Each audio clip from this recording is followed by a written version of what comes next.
I'm going to show admission forms for when a patient comes in for surgery.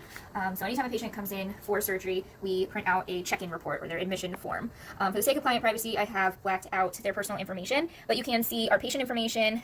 We have a patient named Dallas. Dallas is a canine, breed is a golden doodle. Dallas is approximately 11 months old. Here's his exact birth date, and Dallas is a male, weighing 40 pounds. Dallas is here for a neuter. So then this check-in sheet follows the patient around throughout the day.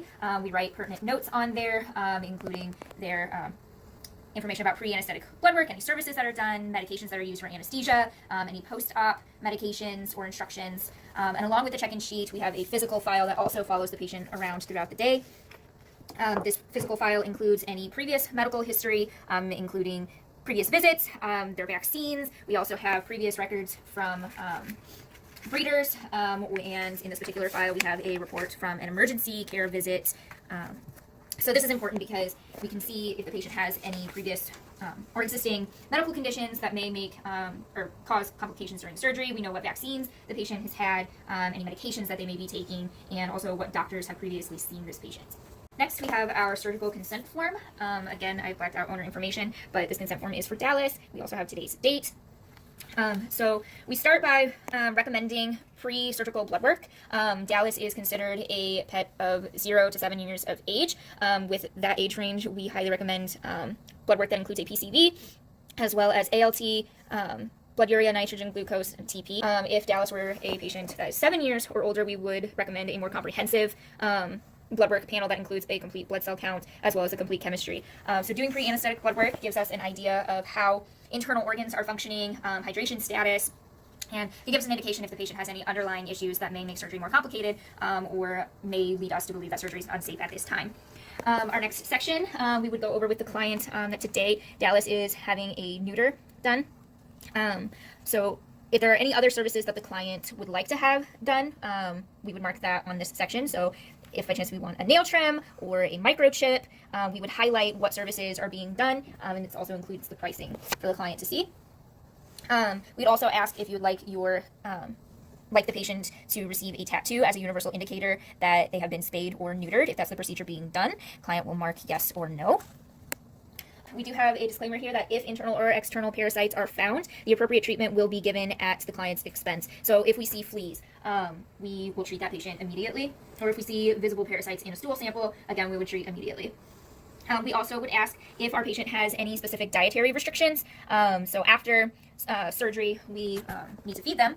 And if they have any dietary restrictions or allergies, we want to be aware of that. Otherwise, we feed them a bland diet that shouldn't cause any GI upset. And then our final section is going over how the anesthetic and monitoring portion charges are broken down. So that's broken down by every 15 minutes of surgery.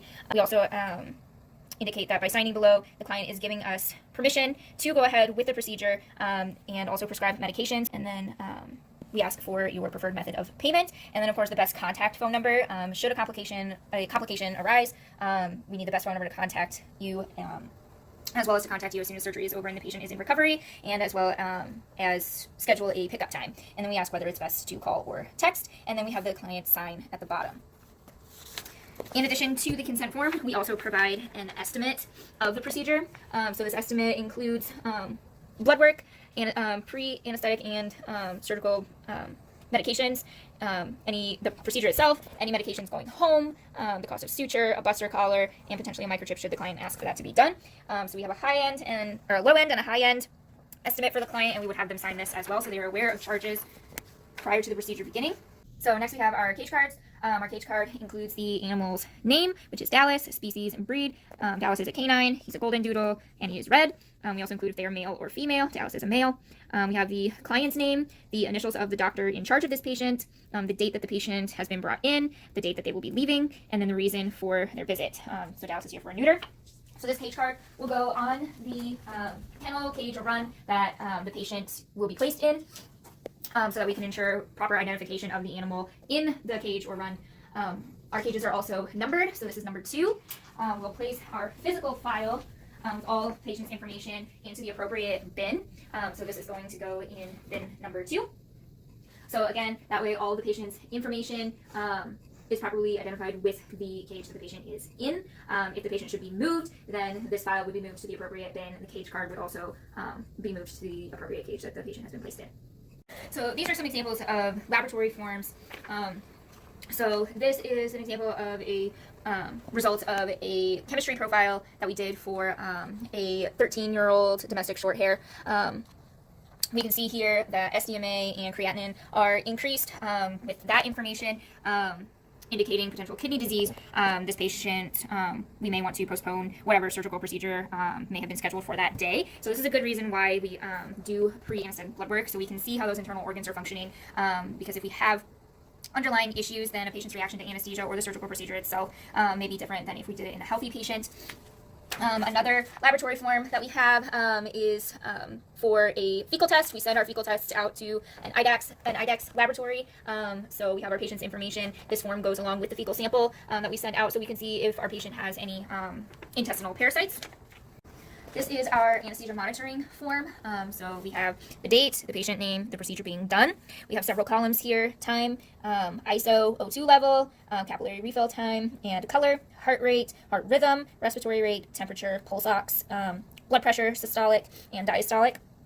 So we monitor our patient every 5 minutes. We log this information so that we can keep track and be aware of any changes that may be occurring to alert us to a problem during the surgical procedure. These are our discharge instructions. So again, patient information is Dallas. Dallas had a neuter today. So going home, we just want to make the client aware that Dallas has had a surgery today. We may be sore or tired for the next several hours or even days. Following, we have specific instructions for home care. So we don't want Dallas running, jumping, or climbing for 10 to 14 days. We want to limit Dallas's activity. In terms of diet, Dallas can return to his regular diet. Any medications that we're sending home will be listed here. Dallas is going home with a medication called Vetprofen. Our directions are to give 1 tablet once daily by mouth with food. Discontinue the medication if there's any vomiting and or diarrhea. If that were the case, we would also want the client to contact us. Vetprofen is an anti-inflammatory. It's really important that we do not give this particular medication if Dallas is taking steroids. Vetprofen is an NSAID. NSAIDs given with steroids together can cause issues with the GI tract. So we want to make sure that we're not mixing those two medications together. And then we can start that medication today, so Dallas can have his dose of Vetprofen when he gets home. In terms of wound care, Dallas's sutures are internal and absorbable, so no suture removal is going to be needed. We are sending Dallas home with an e-collar. The reason for that is we don't want a patient licking or chewing at the surgical site during healing. So anytime that the client is unable to monitor the patient, we want that e-collar on. So at nighttime when the client is in bed, or if the client is not home, the patient does need to be closely monitored because we don't want that surgical site to reopen. And then of course, if we have any questions or concerns, don't hesitate to call us. Like I said, our patient may be lethargic, but if we notice any abnormal swelling, discharge, excessive bruising, definitely call. We would want to see Dallas for that. We would also schedule a follow-up appointment in 10 to 14 days just to ensure that that surgical site is healing properly and that Dallas has resumed normal energy levels, is not lethargic or painful anymore, and to follow to see how we've been doing post-surgery. In this video, I'm going to demonstrate how to restrain a dog for a jugular venipuncture. So you'll want them in a corner, or using your legs to corner them in a sitting position. You're going to use your hands to secure the muzzle and point the nose slightly upward. You can use your body to press against the back of their head for support, and you can have a second restrainer restrain the forelimbs if necessary. In this video, I'm going to demonstrate how to restrain a dog for a cephalic venipuncture. So first, it's often easiest to have them in a corner or using your legs to corner them. You're going to place one hand under the neck. You're going to use your other hand, putting the palm of your hand behind the elbow, placing your thumb on the medial side of the forelimb, squeezing and rotating laterally to occlude the vein. I'm going to demonstrate how to restrain a dog for a lateral saphenous venipuncture. So for a large dog like this, we're first going to place her into a lateral restraint. So we're going to place our arms over her body, grabbing onto the limbs that are closest to you, and then using your body and your knees to slowly lower her to the floor. You'll have one arm pressing down on the neck to hold the head down in place, and then we're going to release this down limb. And then to occlude the lateral saphenous vein, you're going to place your thumb at the stifle patellar groove and then wrap your hand around and gently squeeze to occlude the lateral saphenous vein. You can always use 2 people for this restraint if necessary, one holding the front down limb and another holding off, occluding the vein. Demonstrate how to restrain a cat for a jugular venipuncture. So standing opposite to the side that we're drawing from, you want to bring the cat to the edge of the table. You're going to put them in a sternal or sitting position. With one hand, you're going to place your hand, the palm of your hand, behind the radius ulna, keeping an index finger between them. You're going to stretch the legs. And then with the hand that's restraining the head, you're going to bring an index finger over the bridge of the nose and your thumb at the base of the skull. And then lift the head, point the nose slightly upward. In this video, I'm going to demonstrate how to restrain a feline for a cephalic venipuncture. So standing opposite to the leg that we're going to draw from, you want the cat in a sitting or sternal position. With the hand that is restraining the head, you want to bring your index finger over the bridge of the nose and your thumb at the base of the skull. You're going to take your other hand with the palm of your hand behind the elbow. You're going to bring your thumb to the medial side of the leg and then squeeze and rotate laterally to occlude the vein. I'm going to demonstrate how to restrain a cat for a medial saphenous venipuncture. So first you're going to gently scruff the cat and then grab their hind limbs and place in lateral recumbency. You want to make sure that your forearm is along their dorsum to stabilize and make sure that they cannot get up. Then you're going to release the down limb. Use your hand to keep their top limb and tail out of the way. The phlebotomist is going to pull this down limb towards them to stretch the leg. And once they do that, you're going to use the pinky aspect of this hand to push down on the inguinal area to occlude that medial saphenous vein. I'm going to demonstrate how to take a dog out of a kennel. So first you want to have a slip lead ready with one end around your wrist and a big enough loop to fit over their head. You're going to open the kennel door just slightly, making sure to keep your body between the door and the kennel so that the patient cannot jump out. You're going to place the slip lead over their neck. And then for a small dog, you want to place one arm under the abdomen and one arm under their neck for head control. And squat down and place them on the floor. Okay, and to put a dog into a kennel, you're going to place one arm under the abdomen, one arm under the neck for head control. Place them into the kennel, making sure to keep your body between the door and the kennel so that they cannot jump out. And then remove the slip lead and slowly back. You're okay. Slowly back your way out of the door while closing it. I'm going to demonstrate how to properly apply a dog muzzle. So prior to putting the muzzle on, you want to ensure that the clip does in fact clasp together and loosen the strap a little bit so that is guaranteed to fit behind their head. So standing either behind the dog or beside the dog, you never want to apply the muzzle in front of them. You don't want to scare them by coming swiftly towards their face. So swiftly apply the muzzle, short side goes on top, bring the strap behind their head, clasp it together, and tighten, but making sure that you can still fit 2 fingers underneath. You'll know that the muzzle is fitting properly if the dog is unable to open their mouth, but still able to lick their nose or stick their tongue out. And then you either want to have a lead on them or monitoring them. You don't want them to paw at the muzzle and get it off. I'm going to demonstrate how to place an Elizabethan collar on a dog. So to ensure that it's the proper size, you want to make sure that the patient's muzzle is not going to extend past the length of the collar. And then you also want to assess the size of the patient's neck to determine the diameter of the collar. You can loosen or tighten it based on their size. So you'll want to place it over their face with one of these loops going between their eyes to ensure that we do not poke their eyes. You want to fit it over the head, making sure ears are inside. And then we have tie gauze that we are going to tie to secure it to make sure they cannot get it off, but also still making sure you can fit 2 fingers underneath. So we're going to start our physical exam on our canine patient. So we're going to start with a TPR, which is temperature, pulse, and respirations. So we're going to start with taking her temperature.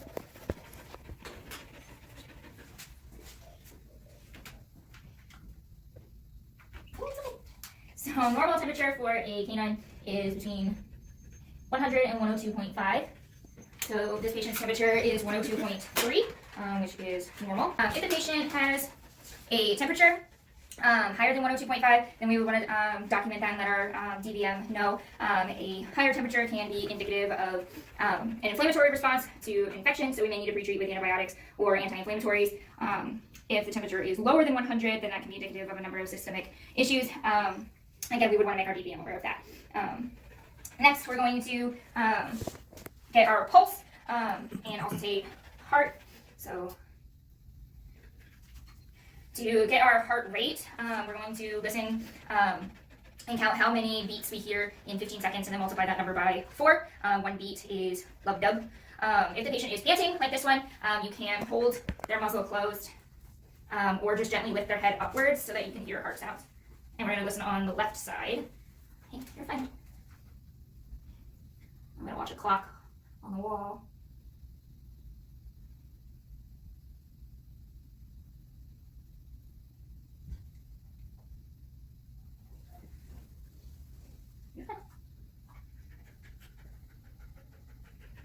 Okay, so this patient's heart rate is, hey, you're fine, is at 120. Normal heart rate for a canine is 80 to 120, so this is in normal range. To also take the heart, which is listening to heart rhythm, we're going to start on the left-hand side, placing the stethoscope in the ventral axillary region, which is where, just caudal to where the elbow would meet the chest.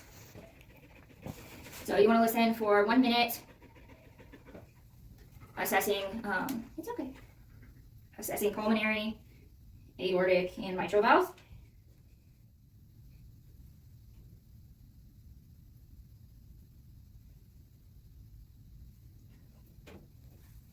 Okay, and I'm also going to listen to the right-hand side to assess tricuspid valve.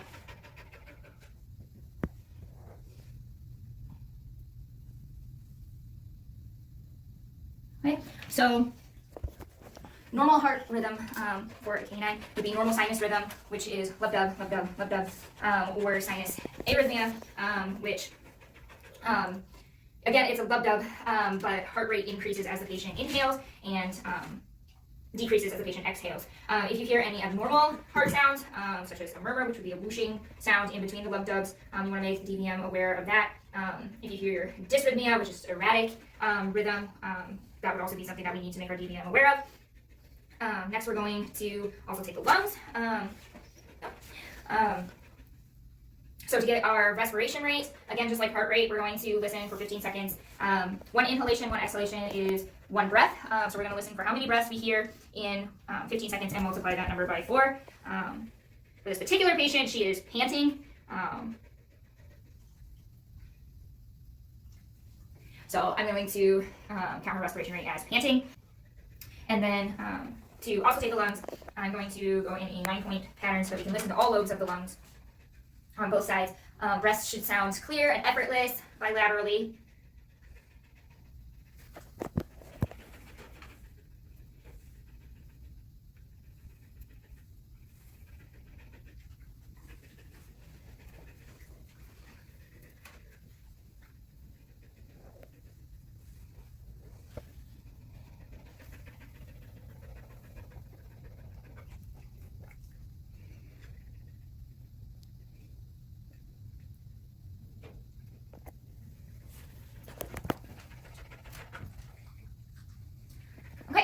So if you hear any abnormal lung sounds, like wheezing, whistling, crackling, we want to make the doctor aware of that and note it in the patient's chart. That could mean that the patient could potentially have fluid in their lungs or some other systemic issue going on.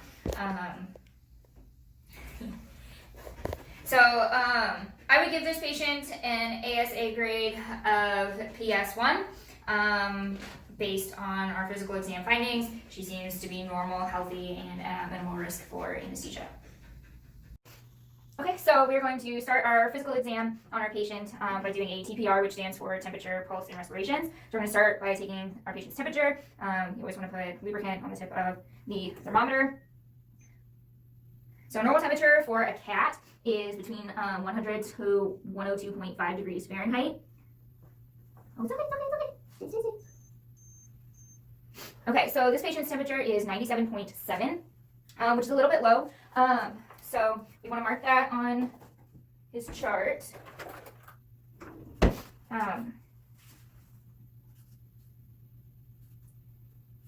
So So, like I said, normal temperature is 100 to 102.5. If the patient has a low temperature, that can be indicative of a number of systemic issues. We want to make the DVM aware, obviously, because if we put this patient under anesthesia, they could be at increased risk for hypothermia or other complications. If the patient has a fever, which would be above 102.5, we may need to pre-treat with antibiotics or anti-inflammatories, since a fever can be indicative of inflammation or possible infection or inflammatory response. Next, we are going to listen to heart and lungs. So to listen to the heart, you want to place the diaphragm of the stethoscope into the ventral axillary region, which is where, just caudal to where the elbow would meet the chest. You want to make sure to listen for 1 minute, assessing the pulmonary, aortic, and mitral valves. It's okay, Mary. So normal heart rhythm that you should hear for a cat would be normal sinus rhythm, which is just lub dub, lub dub, lub dub. If you hear any whooshing in between those lub dubs, the patient could have a heart murmur. So that's something that you would want to make the DVM aware of if you hear any abnormal heart rhythms. And then we also want to count our or assess our heart rate. So to do that, we will listen again and count how many of those lub dubs, which is 1 beat, that we hear in 15 seconds, and then multiply that number by 4 to get our heart rate.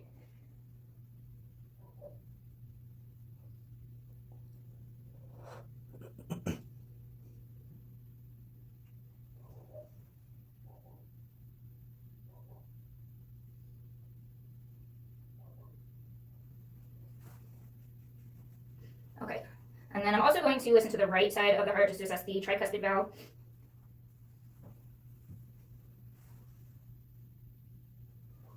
Okay.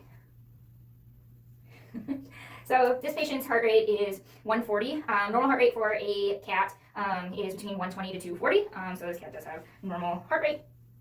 And then next we are going to assess lungs. So again, we're going to listen. It's okay. We're going to start on the left side. We're going to move the stethoscope in an H pattern so that we can listen to all lobes of the lungs, making sure that they sound clear and effortless. Okay. Listen to this side.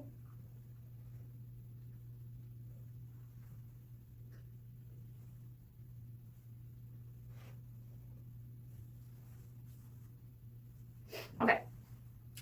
So normal lung sounds, again, should sound very clear and effortless, and they should sound that way bilaterally. If you hear any abnormal lung sounds like wheezing, whistling, crackling, or an absence of lung sounds, you want to make the DVM aware of that, because that could mean that the patient potentially has fluid in their lungs, possibly. So any abnormalities that we hear, we want to notate. And then to calculate respiration rate, we're going to listen. 1 inhale, 1 exhale is considered 1 breath.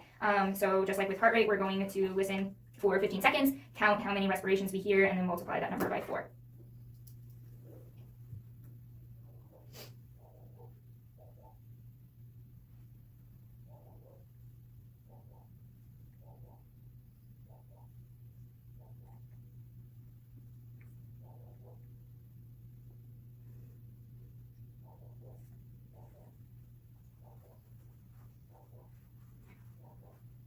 Okay, so this patient's respiration rate is 32, which is also within normal range. So based on this, I would give this patient an ASA grade of PS1. He seems healthy and at a minimal risk for anesthesia. Okay, I'm going to demonstrate drawing blood from the cephalic vein of a dog. So you want to palpate where the vein is first. Apply alcohol. Use a cotton swab to wipe off any excess. Make sure the bevel of the needle is facing up.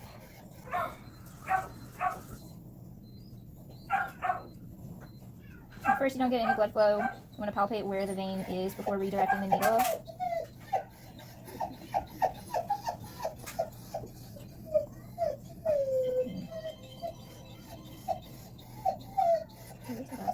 Oh, you're in it. There we go. And then apply pressure when removing the needle from the arm. So I'm going to demonstrate a blood draw on the jugular vein of a dog. So I'm going to palpate the vein by pushing into the thoracic inlet. The jugular vein is anywhere from right next to the trachea to the lateral side of the neck. Here, put a small bit of alcohol in that area. cotton ball to wipe off the excess. And then always make sure that the beveled side of the needle is facing up. And you want to insert at about a 40-degree angle.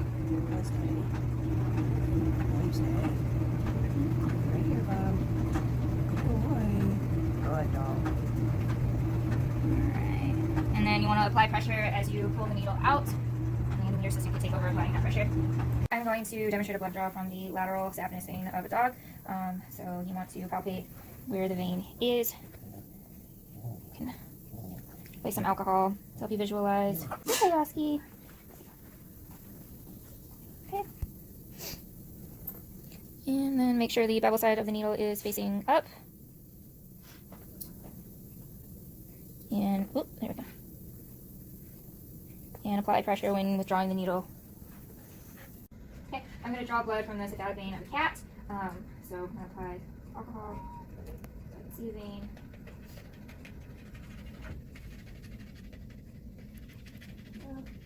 And I'm going to place my thumb lateral to the vein to stabilize it. And then always make sure the bevel of the needle is facing up.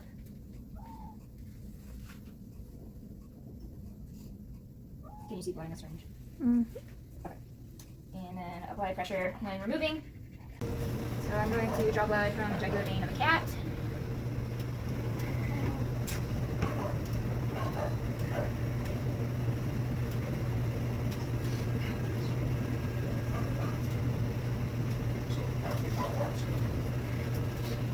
Make sure the bevel of the needle is facing up.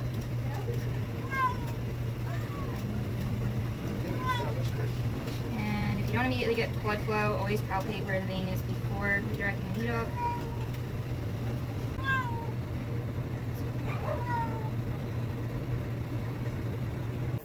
Okay, I'm going to demonstrate a blood draw on the medial saphenous vein of a cat. So you want to palpate where the vein is first. Apply some alcohol. Use cotton ball to wipe off the excess. I'm going to place my thumb lateral to the vein, stabilize it. Make sure that the bevel of your needle is facing up.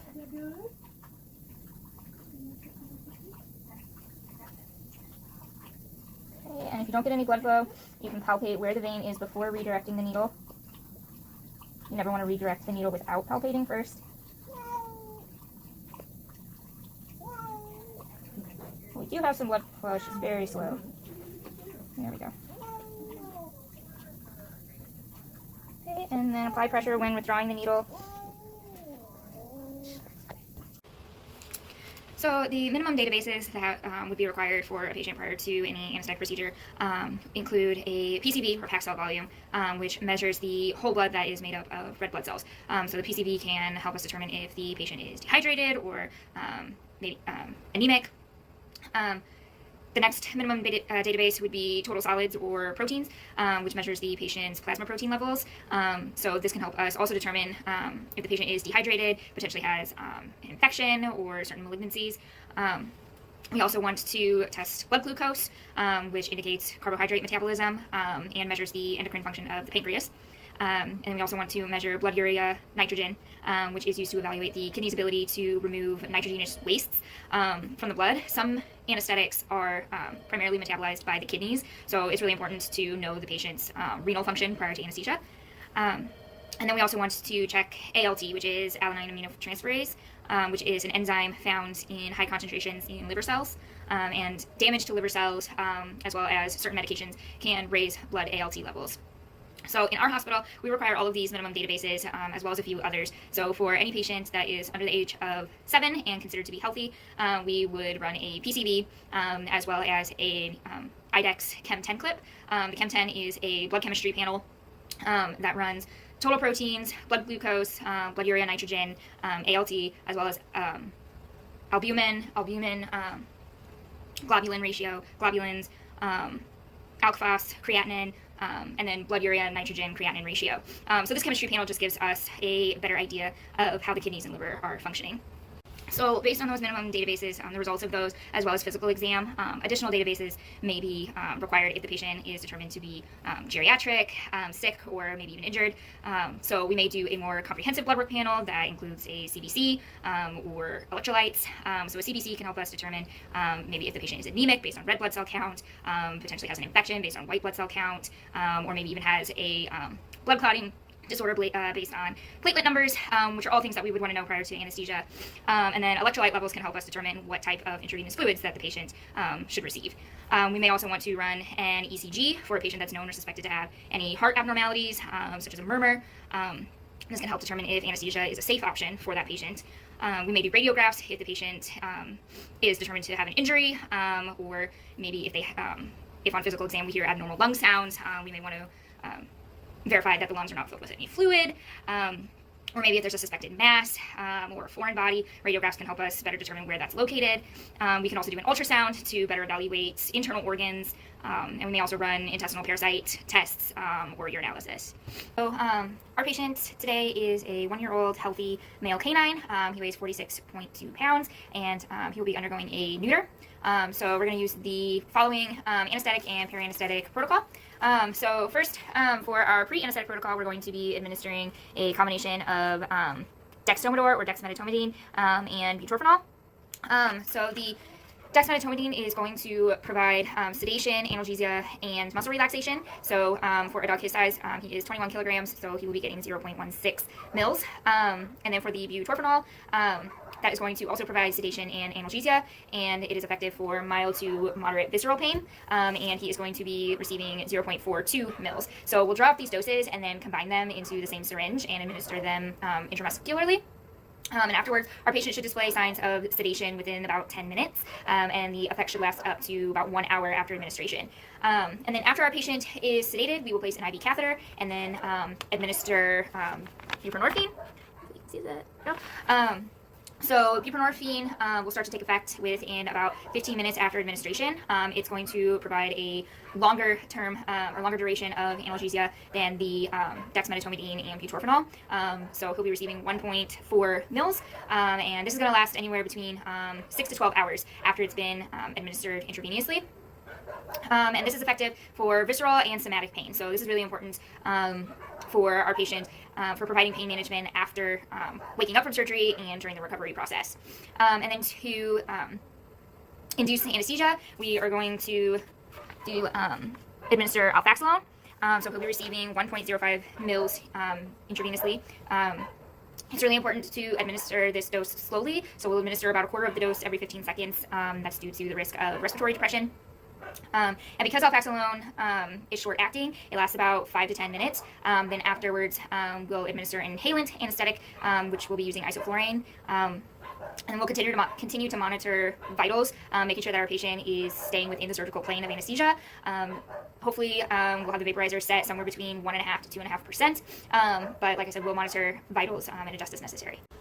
Okay, I am going to demonstrate how to make an entry in your controlled substance log. I just made a copy of a sheet that's already in our log just to do a mock demonstration. So first, our sheet, we have our medication. The solution concentration, so our medication is alfaxin or alfaxolone. Solution concentration is, 10 mg per mil. The date that we received this bottle was 9/21 of 2020. The expiration date is April of 2022. The bottle number is ALF-16. The amount that the bottle comes in is 20 mils. We have the brand and then also the lot number listed. So you always want to make sure that the information listed on the sheet that you're marking on matches the bottles that you're using. And then, so to make our entry, our patient received 1.4 cc's of alfaxolone. We only administered 1.2 cc's, but we did draw up the 1.4, so that is what we need to mark. Or that's what we need to record. So first we're going to write the date, then we're going to write the patient's name and last name, and then also their ID number. So our patient's name is Finnegan Davis, ID number 13841. The amount that we used was 1.40 mils. There. The job description is what we used the medication for. So I'm going to write for anesthesia. There. Okay. And then the initials of the person doing the recording. And then this last section is your balance. So we started out with 20 mils. Our first entry we used 1.5 mils, leaving us with 18.5 mils left in the bottle. So every time that you use the drug, you want to record how much is left in the container. So we're starting out, our previous balance was 18.15 mils. So I'm just using a calculator. 18.5 minus the 1.40 mils that we used. So that leaves us with 16.75 mils. You can see that there. Okay, so the main purpose of the anesthesia machine is to deliver oxygen and inhalant anesthetics to the patient, and then remove any unneeded gases from the patient and the surgical suite. So the easiest way to describe each part and each part's function would be to trace the oxygen flow through the machine. So I'm going to give a description of each part based on using a rebreathing system. So first we have our oxygen source, which is our oxygen tanks. We use E-tanks that are attached to the machine. So oxygen acts as a carrier for the vaporized anesthetic gas and delivers it to the patient. Supplying an increased oxygen concentration to the anesthetized patient will help compensate for their decreased tidal volume. Each tank has a valve on top, so you can see that here. So rotating it clockwise, the tank is closed, and when turning the valve counterclockwise, then the tank is opened. And then this portion here that's attaching the tank to the anesthetic machine is called the yoke. This is a structure that is designed with an inlet and pins that align directly with the outlet port and the pin index holes on the E-tank. So I'll show you that here. So this inlet and then these two pins directly align with the outlet port and the pin index holes on the E-tank. So that prevents accidental administration of any other type of gas agent because the yoke is specifically designed for these E-tanks. Next, we have the tank pressure gauge, which is this right here. And this, so once the oxygen tank is turned on, the tank pressure gauge measures or indicates how much compressed gas is in the tank, and that's measured by pounds per square inch, so PSI. And this should be checked prior to the tank being used every day, and then periodically through each day, because you never want the tank to run out while the patient is under anesthesia. And then right here, next, we have our pressure regulator or reducing valve. So immediately after exiting the tank, oxygen flows through this pressure reducing valve, which reduces the pressure of the gas to an operating pressure of about 40 to 50 psi, which is safer for the patient. So then next we have our oxygen flow meter. So after leaving the pressure reducing valve, the oxygen flows through an intermediate pressure gas line into the flow meter. This measures the liters per minute of oxygen that is delivered to the patient. So when the knob is turned, there's a ball inside this cylinder that rises to indicate the oxygen flow in liters per minute, and then the flow rate is read at the ball's center or its diameter, and then this also reduces the oxygen from about 40 to 50 psi to 15 psi, which is the optimum pressure for entry into the breathing circuit and the patient's lungs. Okay, so then we have our oxygen flush valve, which is a button or a lever that is used to deliver pure oxygen because it bypasses the vaporizer and flow meter.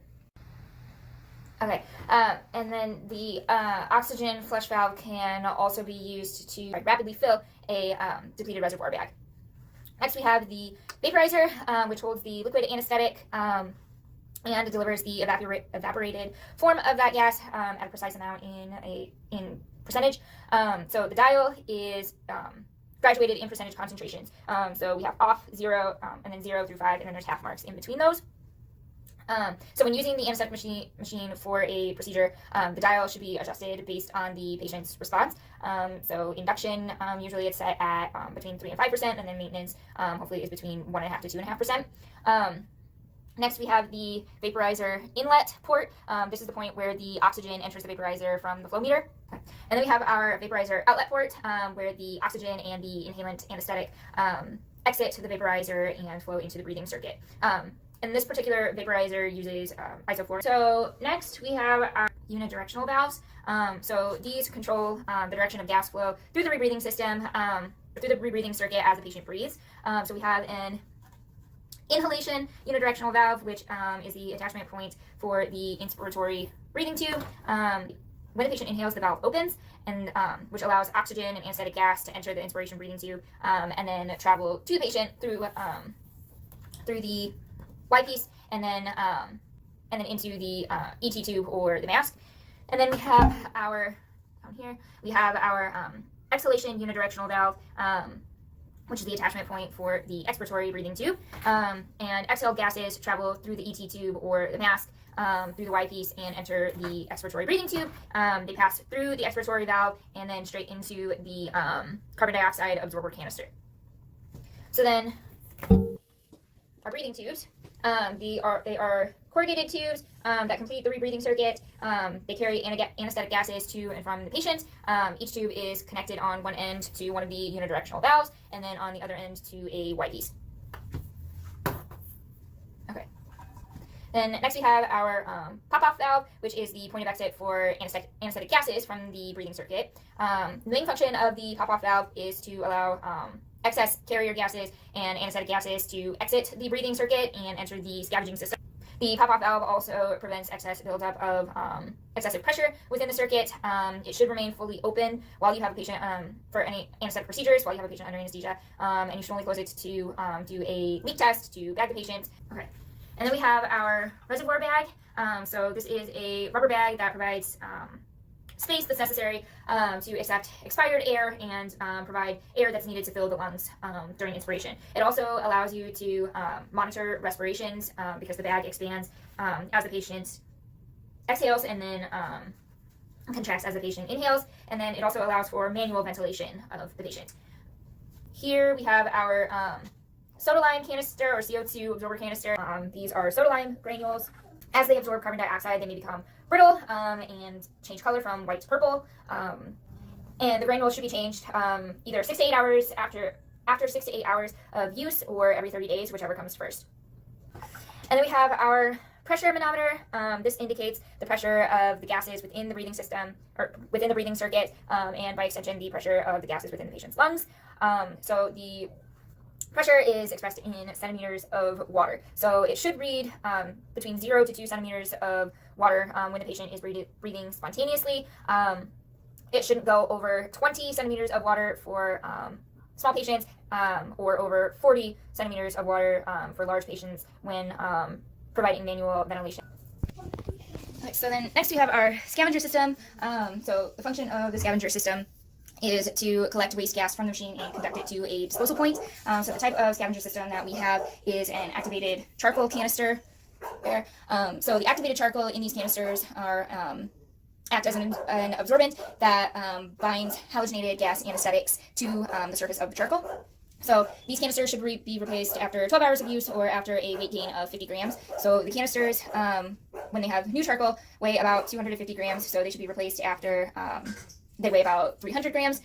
You also need to make sure that the bottom of the canister is not covered or sitting directly on the floor, because there are vents on the bottom that air needs to circulate through. Okay, so then I'm going to set up a non-rebreathing system. So in a non-rebreathing system, the carbon dioxide absorber canister, the pressure manometer, and the unidirectional valves are not used. So we're going to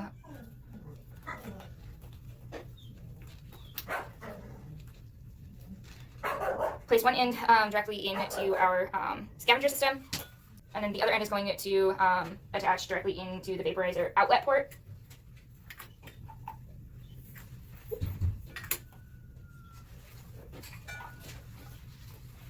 Okay, so the non-rebreathing system is ideal for smaller patients who weigh 7 kgs or less. And this is because little to no exhale gases are returned to the patient. So instead, it's evacuated by the scavenger system. And so the patient is constantly receiving fresh gases instead of ones that they have previously exhaled.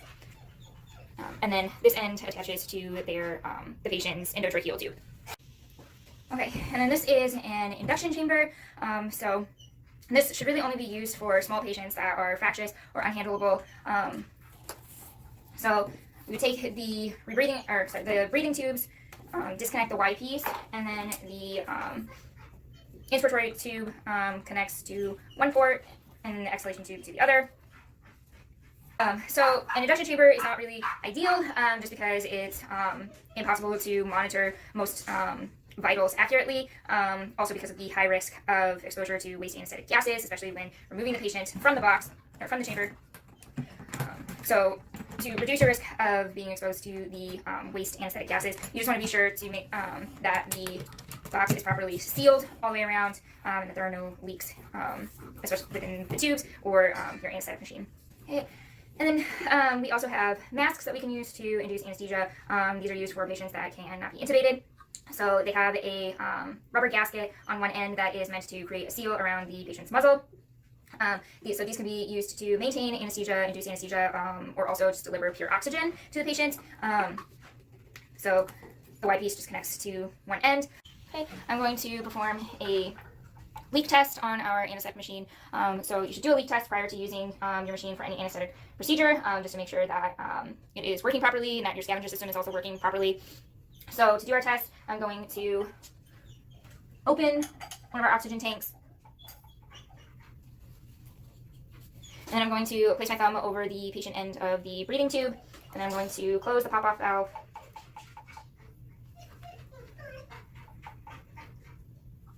And then using the oxygen flush, I'm going to flush the system until the pressure manometer reads about 20 centimeters of water. You'll also see the reservoir bag expand.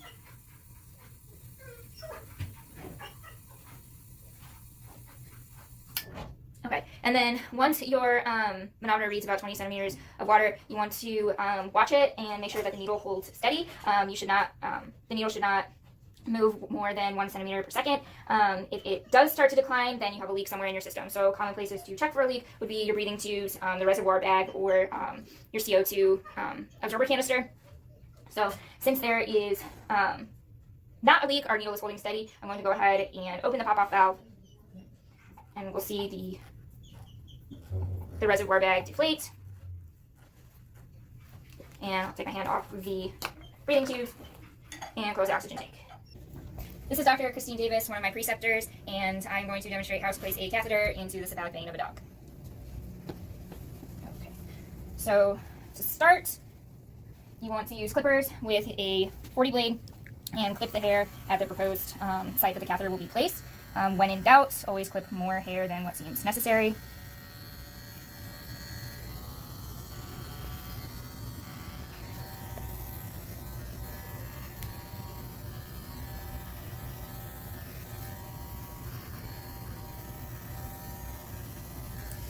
Okay. And then you'll want to remove all the hair from the top of the arm and underneath as best you can. Okay, and then whoever's assisting you is going to roll off and occlude the vessel. Okay, and you want to palpate where the vessel is.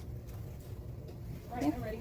And then next we're going to do a cycle of 3 scrubs, alternating with cotton balls soaked in a chlorhexidine solution and 70% isopropyl alcohol. So you'll want to start in the middle at the proposed insertion site and work your way in a circular motion outwards towards the hair margins.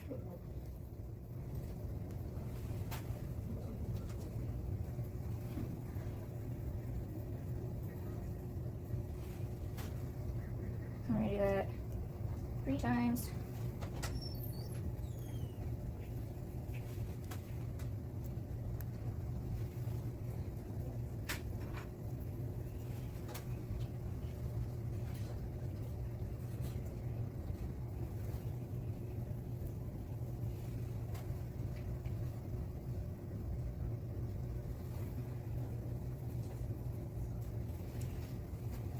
Okay, and then after clipping and scrubbing, you can remove your gloves. So then next I'm going to open the catheter. Today we're using a 22 gauge catheter. Also open the injection plug.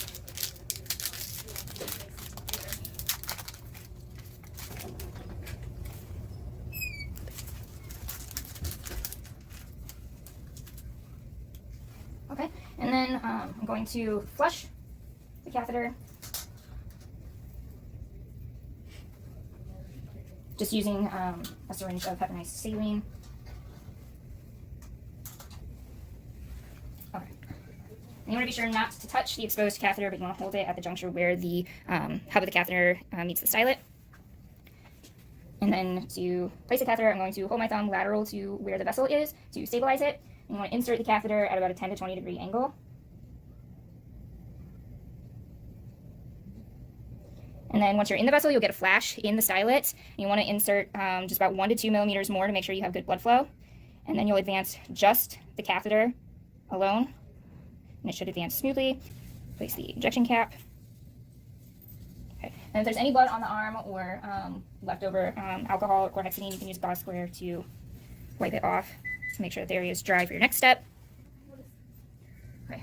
Next step, we're going to secure the catheter by taping it. So you want to take a 1/2 inch piece of tape, sticky side up, and place it under the hub of the catheter up to the insertion site, leaving a small tab to one side, and then bringing the long end up over the hub of the catheter and around the leg at least one time. And then the tape should be secure, but not so tight that it occludes the vessel.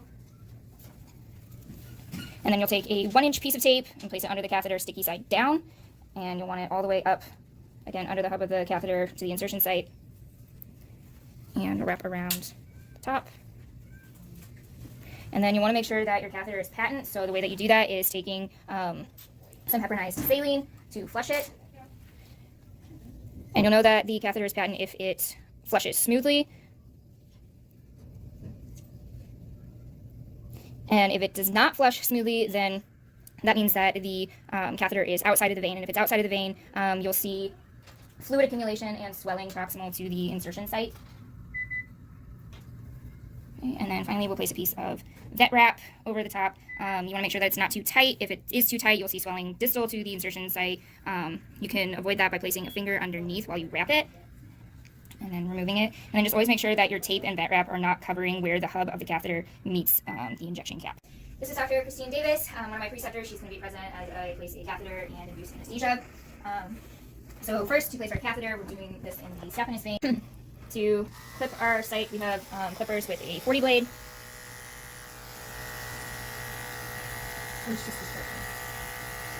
So always clip more hair than what you think might be necessary. This patient has very short fur already. And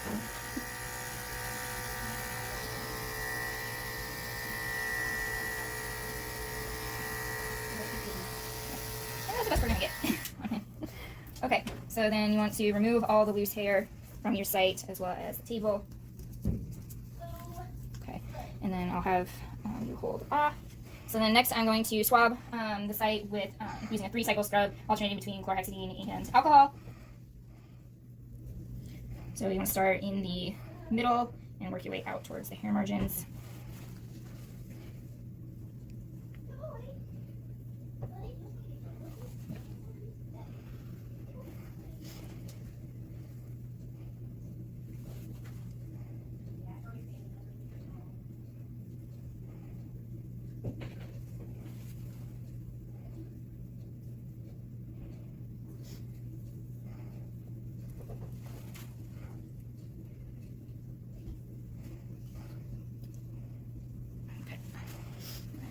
Gloves off. I'm going to open my injection cap.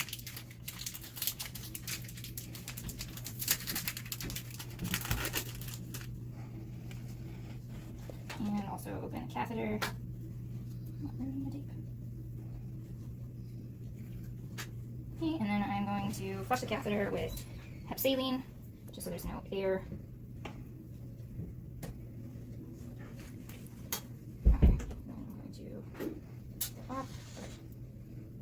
And then you want to hold your catheter at the junction of the hub of the catheter and the stylet. I'm using a 20 gauge catheter for this patient. I'm going to place my thumb just lateral to the vein to stabilize it. Okay. And then once you hit the vein, you'll see a flash. Afterwards, you want to insert the catheter just a couple millimeters more, and then just push the hub of the catheter. And then I'm going to hold off closer to the insertion site to prevent excess bleeding. and then attach our injection cap.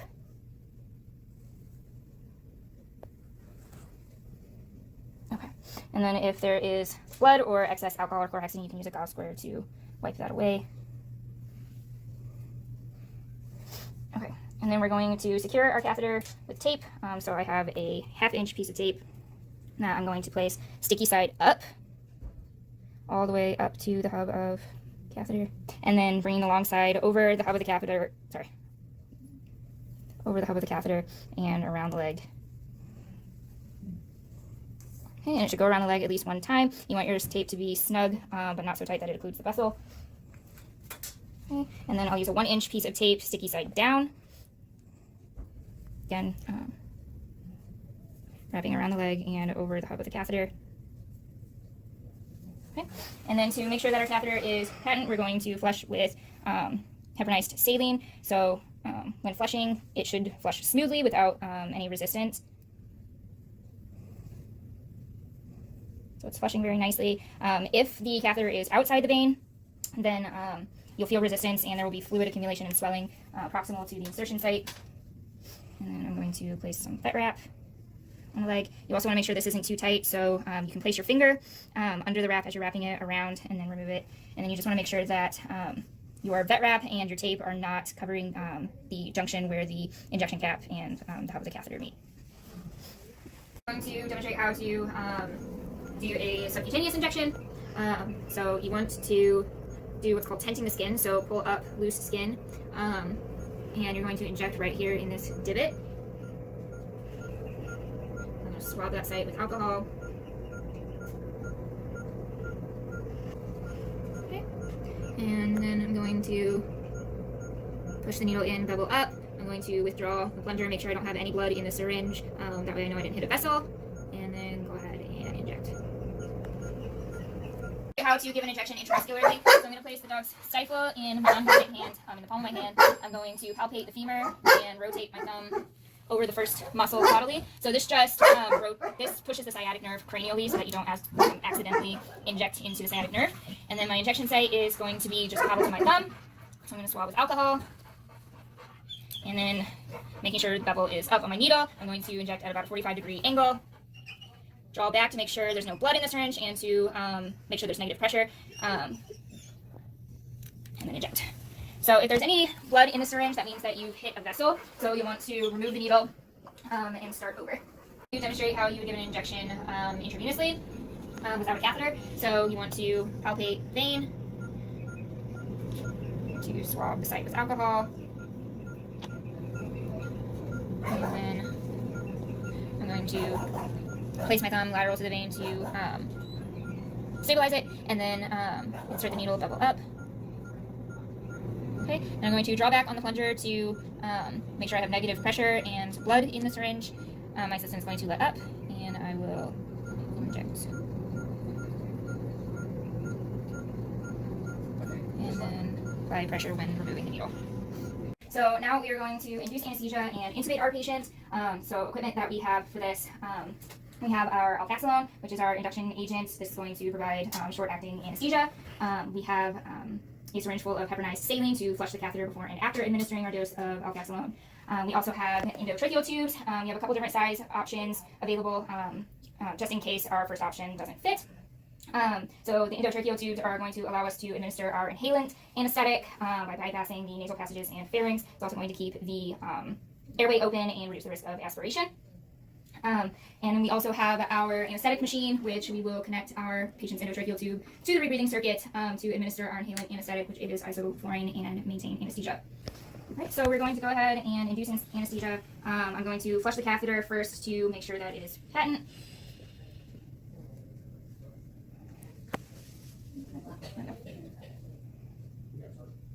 It's flushing nicely.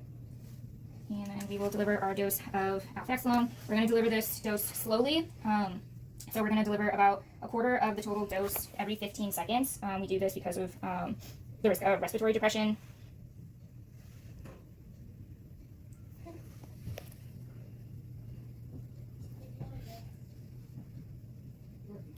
And we're only going to administer this to effect, so just until the patient is able to be intubated. So we may not use the entire dose, it just depends on how the patient reacts.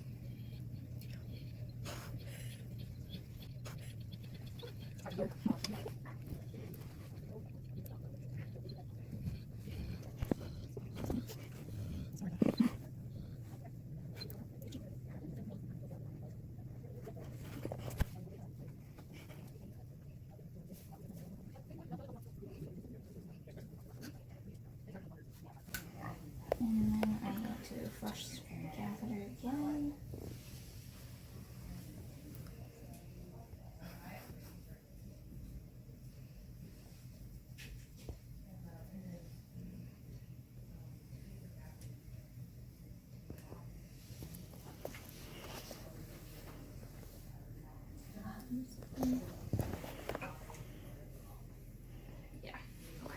Prior to inducing anesthesia and intubating, I'm going to prep and determine the appropriate size endotracheal tube to use.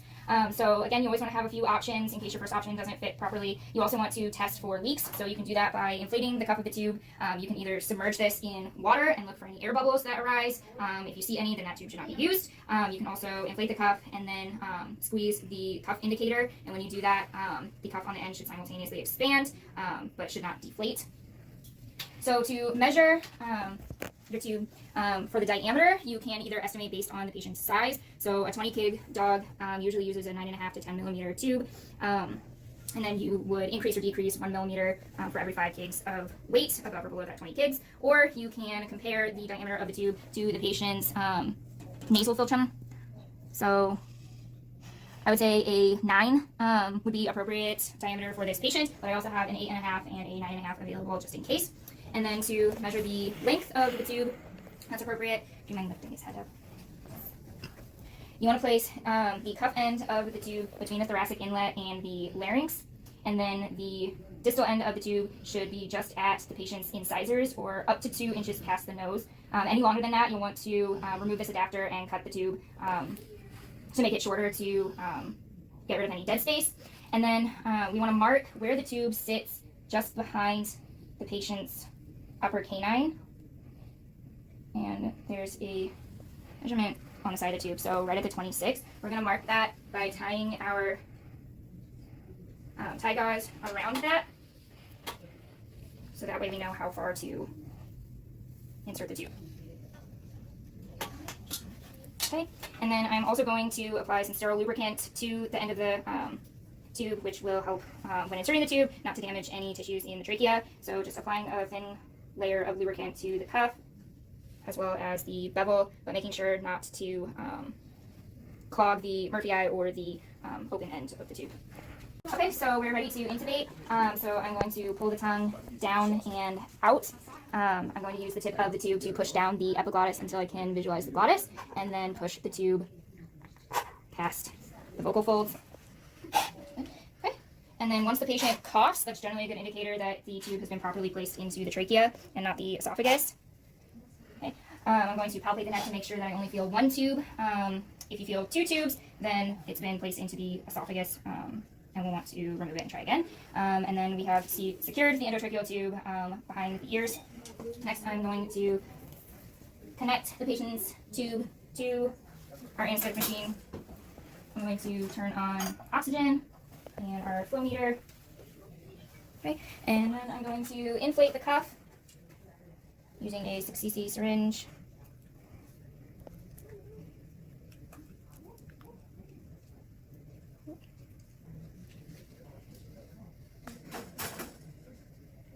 Okay.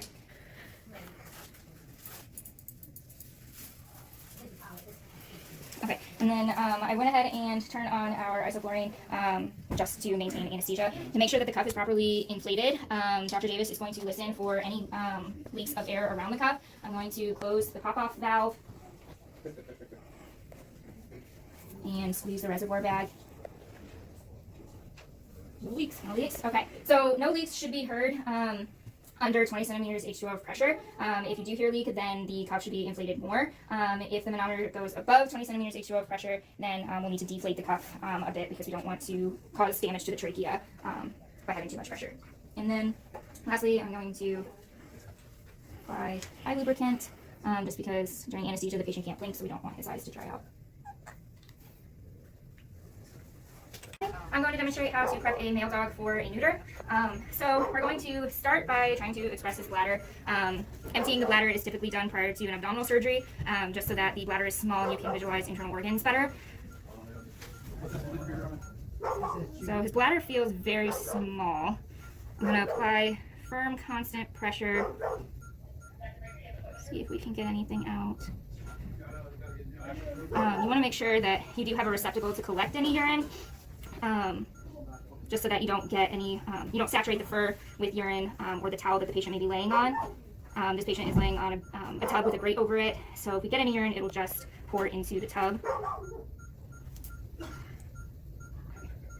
Thinking this patient's bladder is too small to express manually. Our patient more towards the middle. Okay. And then I'm going to place him in dorsal recumbency.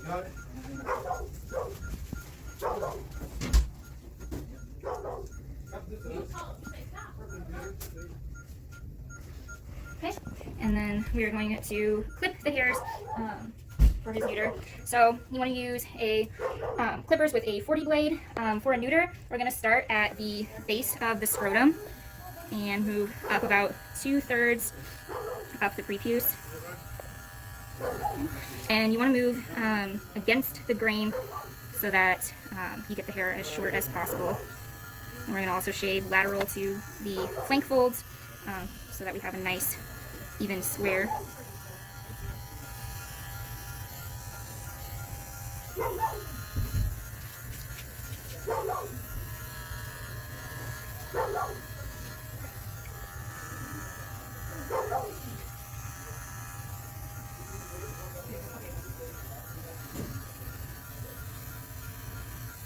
Okay. And if the patient has any long hairs at the tip of the prepuce, you can shave those off as well. Okay.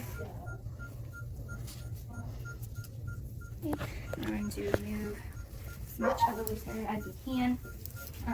To remove the loose hair, you can either use a vacuum or a lint roller. And if you missed any area that needs to be clipped, you can clip after this as well. And get those loose hairs off of the towel as much as we can as well.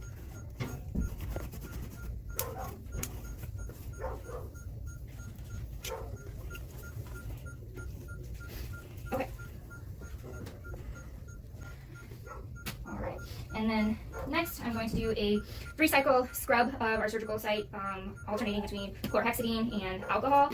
First, I'm going to take 1 piece of gauze soaked in alcohol and just flatten and moisten the hairs around the periphery of the area that we clipped, just to make sure that these hairs don't fly into the surgical site. Okay, and then we are going to start our 3-cycle scrub. With chlorhexidine, we're going to start in the middle and using a circular motion, move out towards the hair margin. And then use alcohol next.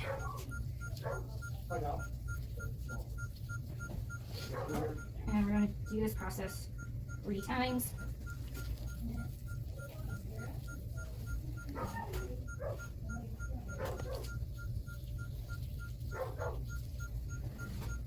One more time.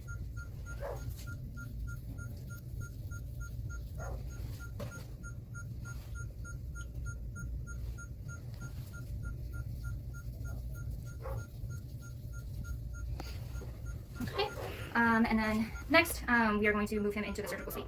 Okay, so before we move him to the surgical suite, we are going to disconnect him from, disconnect his ET tube from the rebreathing circuit on the anesthetic machine.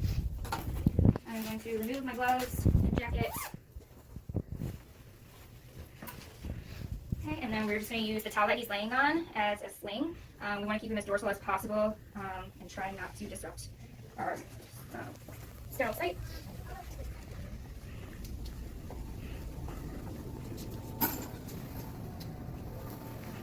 Okay, and then I am going to get him hooked back up. Oxygen is on. Turn on anesthesia. Okay, and then I'm going to go ahead and hook up his pulse ox again, just so that we're aware of what his heart rate is. So we'll just place it on the tongue. There we go. Okay, so now I'm going to, secured him to the table. So we're going to do 2 half hitch loops on each limb. So 1 loop around the elbow, and then 1 loop around purpose. And then here. So our table has these clamps, but if your table has hooks, then you would make a figure 8 in order to secure them to the table. And the reason that we do 2 loops is just to ensure that pressure is evenly distributed. You want to walk around the table to secure your patient. You don't want to reach over your sterile site.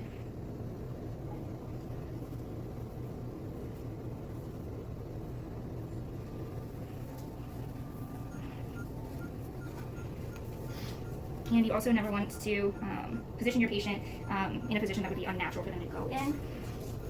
Okay, and then for the limb that has the catheter, you want to make sure that both loops are distal to the catheter. You do not want to occlude that vessel or interrupt flow from the IV line. This patient's arms are pretty short, so I'm just going to do the 1 loop. Just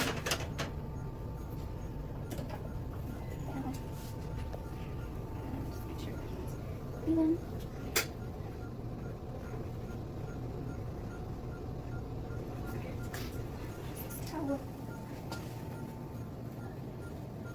Okay. And so the pulse ox measures heart rate and SpO2. SpO2 is oxygen saturation, so the percent of oxygen that the blood is carrying. And then next, I'm going to hook up our multi-parameter machine. This is going to measure our ECG, blood pressure, and temperature. Okay, so to hook up our ECG, we're going to place these leads on the forelimbs, hind limbs, and sternum, clips. This clip, the white clip, is going to go on the right arm, just proximal to the elbow. So you just want to clip it onto the skin there. Okay, and then next for our right hind limb, we're going to place it just proximal to the stifle. Again, always walking around the table. You don't want to reach across the patient. Okay. And then this red clip is going to go on the left hind leg, again just proximal to the stifle. And then this black one is going to go on the left arm, just proximal to the elbow. And then this brown one is going to go on the caudal ends of the sternum. And then we're going to apply alcohol to those clips and the skin as a conducting agent.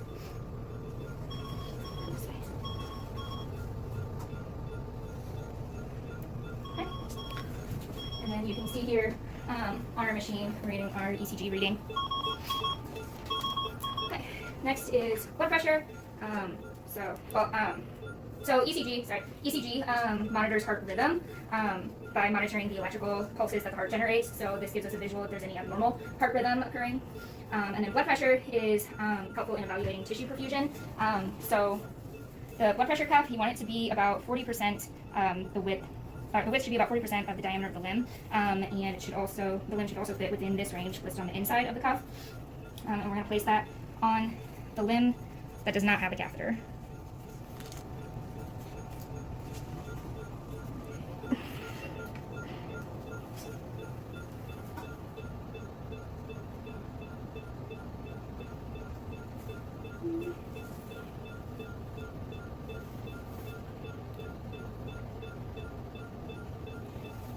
So right now it's just picking up our mean arterial pressure. There we go. So then we have our mean arterial pressure, systolic and diastolic pressures.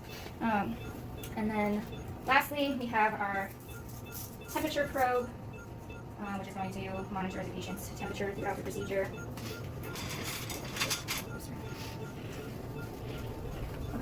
So for this, we're going to place sterile lubricant onto the probe first before inserting it.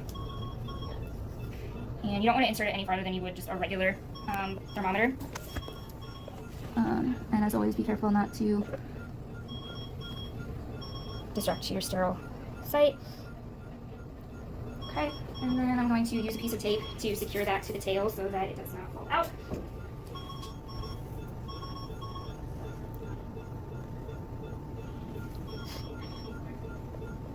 Okay, and then we have our esophageal stethoscope. So this is going to allow us to listen to heart rate and respiration rate at the same time to measure how much of the stethoscope should go into the patient. You're going to measure from the heart to the tip of the nose. So right about there. I'm going to keep my fingers there so that I don't lose that place. And again, you want to apply sterile lubricant to the end of the stethoscope because you don't want to injure the esophageal tissue.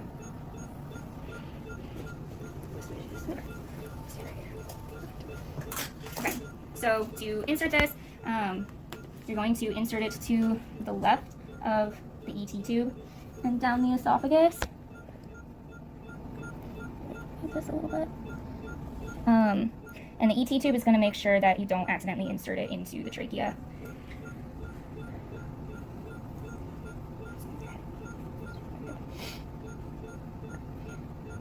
Okay, and then to ensure that it's been placed properly, you want to take a listen and make sure that you can hear heart rate and respirations. Okay, so I can hear both very clearly. Okay. And then if we were going to place a gastric tube, just as an example, we would palpate the trachea to estimate the approximate size. You want to choose a tube that's about 1.5 times the width of the trachea, just so that it doesn't go into the trachea. And for this, you would measure from the last rib to the tip of the nose, place a piece of tape to mark your place. And just like with the esophageal stethoscope, you would apply lubricant to the end so that you're not damaging any esophageal tissue. You'll know that it's in place if you palpate the neck and you feel 2 tubes, that being the trachea and the gastric tube. And then if you lightly blow into this end, you would hear some bubbling noises. Okay, and then finally, we're going to do our final scrub. I'm going to put on sterile gloves.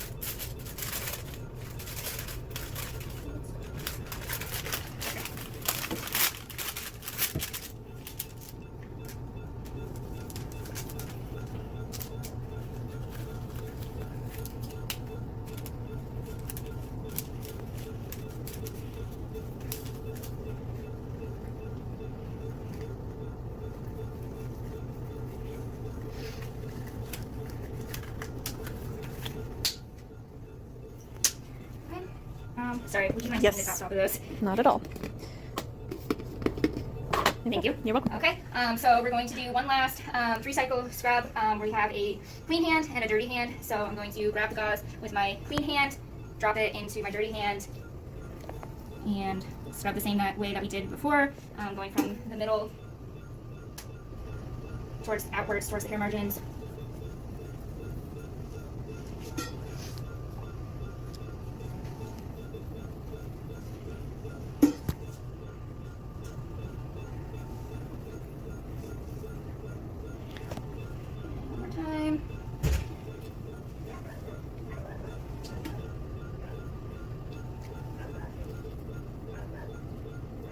Okay, and then I'm going to take my gloves off, and we're going to paint the surgical site using chlorhexidine. We're going to spray the first spray into the kick bucket just to get rid of any bacteria or debris that's in the nozzle, and then just spray a light mist over. So I am just monitoring all of our parameters. So we have today's date, patient's name, procedure, the time that we started. So we have our ISO percent, which is at 2, our oxygen level, which is at 1.5 liters per minute, capillary refill time and color is pink, less than 2 seconds. Our heart rate has kind of varied. This patient does have sinus arrhythmia, which meaning every time that the patient inhales, his heart rate increases, and when he exhales, it decreases. Respiration rate, so to calculate respiration rate, you can listen manually, which I'm doing with the esophageal stethoscope.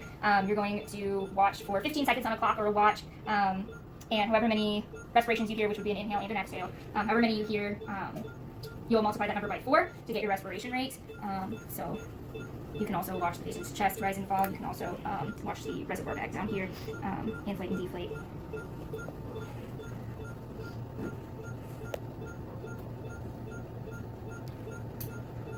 Okay, so this patient took 5 breaths in 15 seconds, so 5 times 4 is 20. We can see our temperature here on the machine. It's a little bit low, so we did just bump up the temperature setting on the surgical table to help with that. And then our SpO2, which is our oxygen saturation rate, is at 100%. And then you can see our blood pressure on here. Our systolic is 94, our diastolic is 56, and our mean arterial pressure is 77, which is all within normal range. So we're going to monitor all of these parameters every 5 minutes until the procedure is complete. Temperature you can monitor every 15 minutes, but since this patient's temperature has been low, I'm monitoring every 5 minutes just to ensure that it does go up. Okay, so I'm going to demonstrate how to perform CPR on a patient should they go into cardiopulmonary arrest during a procedure. So the first step in any patient that is not responsive is to confirm that they have in fact arrested. So this will be noticeable by the absence of an audible heartbeat, apical pulse, and peripheral pulse. So this assessment should take no more than 5 to 10 seconds before you start doing chest compressions. If you're unsure if the patient has arrested, go ahead and start chest compressions anyways, and the patient can be reassessed as chest compressions are occurring. So you want to use a two-handed technique. You'll have the patient in lateral recumbency with the feet facing away from you. You're going to place your hands on the widest portion of the chest and administer compressions at a rate of 100 to 120 beats per minute. So a tip to maintain this rate is to do compressions to the beat of Staying Alive by the Bee Gees. So you want to compress the chest about a third to half of its width until, and you want to wait until the chest expands to do the next compression. And compressions should be done in uninterrupted 2 minute. It takes an enormous amount of effort to do chest compressions effectively. It's recommended that the person doing compressions after 2 minutes switches out with another person. That way chest compressions can continuously be done effectively. And then some variations for compressions may be considered based on the patient's size and shape. So a one-handed technique may be considered for small dogs or cats. A two-handed technique directly over the heart in a lateral direction may be administered for patients that are keel-chested. And then you may place patient in dorsal recumbency for patients that are barrel-chested, but again, using the two-handed technique just directly over the heart. Okay. And then if you're working alone and endotracheal intubation is not feasible, you can administer mouth-to-snout breaths to provide ventilatory support. So after doing 30 compressions, you would hold the patient's mouth closed, place your mouth on their nares, and deliver 2 short breaths, just making sure that the chest wall expands completely, and then go back to administering chest compressions. If multiple personnel are available, then the patient should be intubated immediately while still in this lateral position, while chest compressions are happening simultaneously. So chest compression should never stop. If the patient is already under anesthesia, already intubated, you want to make sure to turn off any anesthesia that's being administered. So you would turn off the vaporizer, you would disconnect the patient's ET tube from the rebreathing system, use your oxygen flush to flush out any unwanted anesthetic gases, and then also replace the reservoir bag with a new bag, again, to avoid administering any unwanted anesthetic gases. Afterwards, you would reconnect the ET tube to the rebreathing system, make sure oxygen is turned on, your flow meter is on, turn off the pop-off valve, and then squeeze the reservoir bag about once every 6 seconds to administer 8 to 12 breaths per minute. So you can also administer oxygen with the use of an ambu bag. Once the patient is intubated, you can connect the ambu bag to their ET tube. And then you would squeeze the bag gently, making sure the chest wall expands fully, and administering about 1 breath every 6 seconds, because you want to administer about 8 to 12 breaths per minute. And again, this would be done simultaneously with chest compressions. Okay, so I'm going to demonstrate how to scrub in for a surgical procedure. So first I'm going to put on my cap and mask. Prior to scrubbing in, you want to make sure that you remove any jewelry, watches on your wrist. You want to make sure there's also nothing in your scrub top pockets. And then with your cap, you want to make sure that all of your hair is tucked up inside.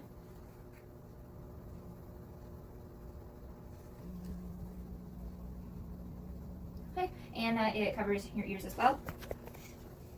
Okay. And then I'm going to go ahead and open the gown and gloves.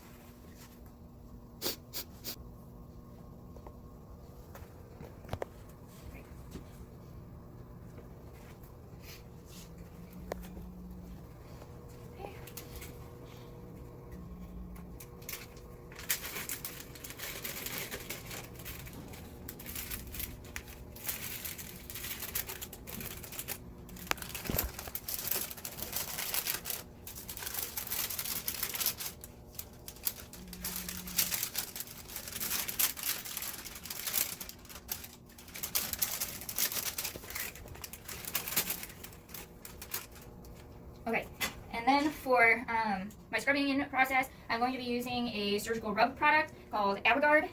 So this product is a mixture of a chlorhexidine solution and alcohol. So what's really great about this product is that it's not irritating to the skin. It is broad spectrum, has good residual effect, and it makes the scrubbing in process shorter. There's also no pre-scrub required. The only requirement beforehand is to use the fingernail cleaner to clean under your fingernails prior. Of course, right now I'm also going to put the foot pump on the floor.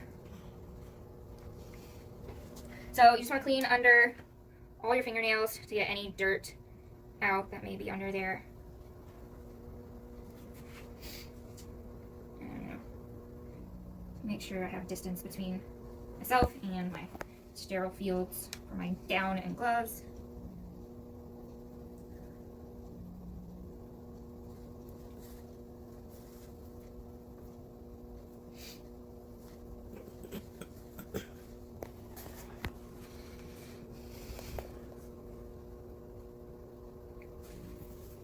Okay, so to start our process, I'm going to dispense 1 pump of the solution into my left hand. And then I'm going to scrub my fingernails on my right hand. And then use my left hand to work the product down the rest of my hand, or my arm, up to just above the elbow.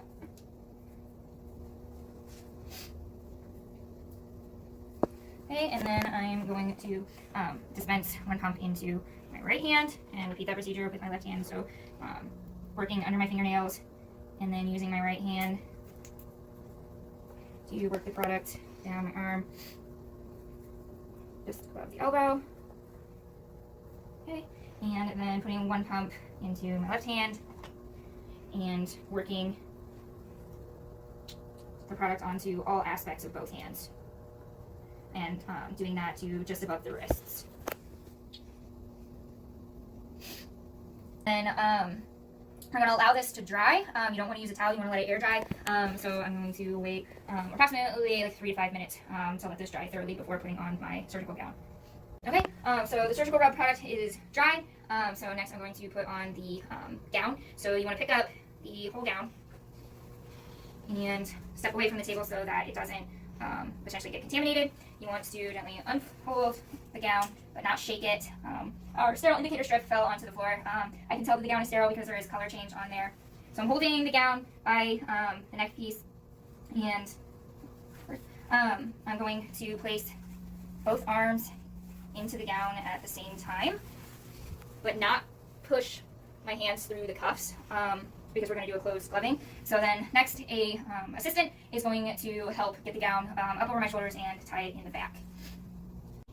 Okay, so my assistant is going to tie the gown. He's going to pull the gown up over my shoulders, putting his hands on the inside of the gown, trying not to touch the outside as much as possible.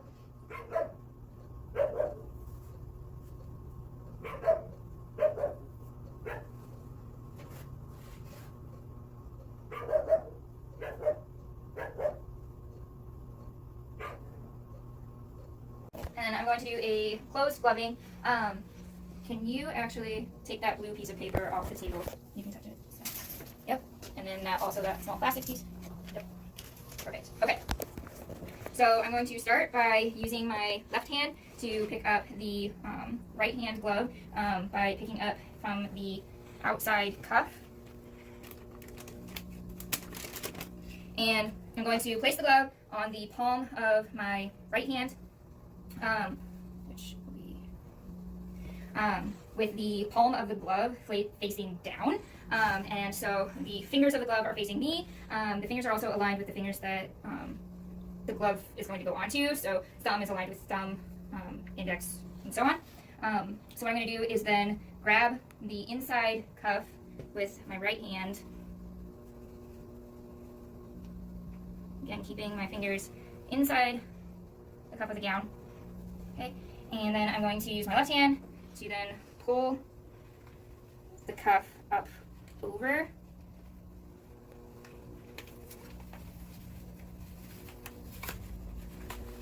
Making sure that the entire cuff of the gown is inside the glove. And then I'm going to use my right hand and do the same process with the left-handed glove. So placing it on.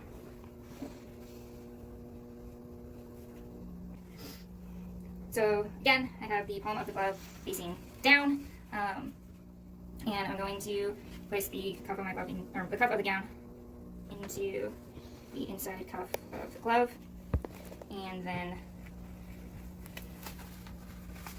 making sure that the entire cuff of the gown is inside the glove. And then since both of your hands are now sterile, you can adjust the fingers of the gloves accordingly until they are on properly.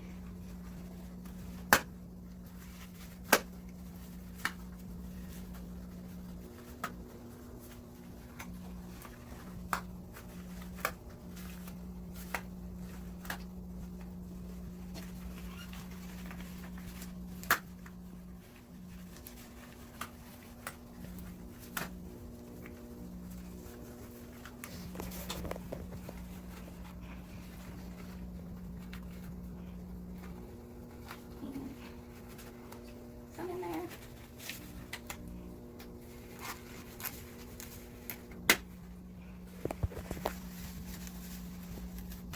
Okay, and then once you have your gloves on, it's very important that you keep your elbows above your waist and your hands above your elbows. Anything above or below the waist is considered non-sterile. First step in prepping your surgical instruments is to count them, as well as the gauze squares.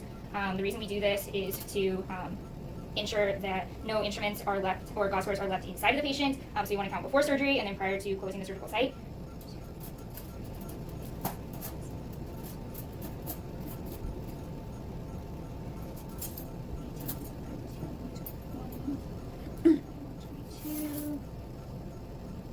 Okay, so we have 22 surgical instruments.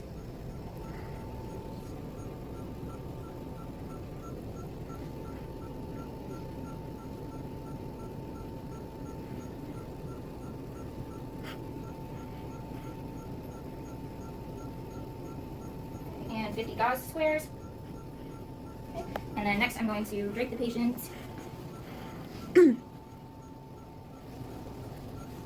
So you want to make sure that when draping the patient, you don't touch the patient's skin or hair with your sterile gloves. And you want to start with the side closest to you if you're using a 4-drape method. And you want to place the drape about 1 inch or a half inch away from where the incision site is going to be. And then next you'll want to do the opposite side. You don't want to reach over the patient, however, you want to walk around the surgical table. Just make sure that you don't touch the front of your gown or your gloves on the surgical table.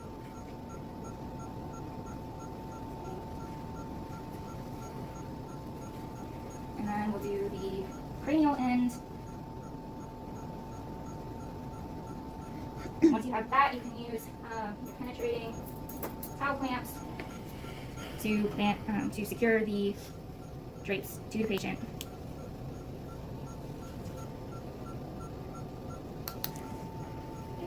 And then we'll place a drape on the caudal end.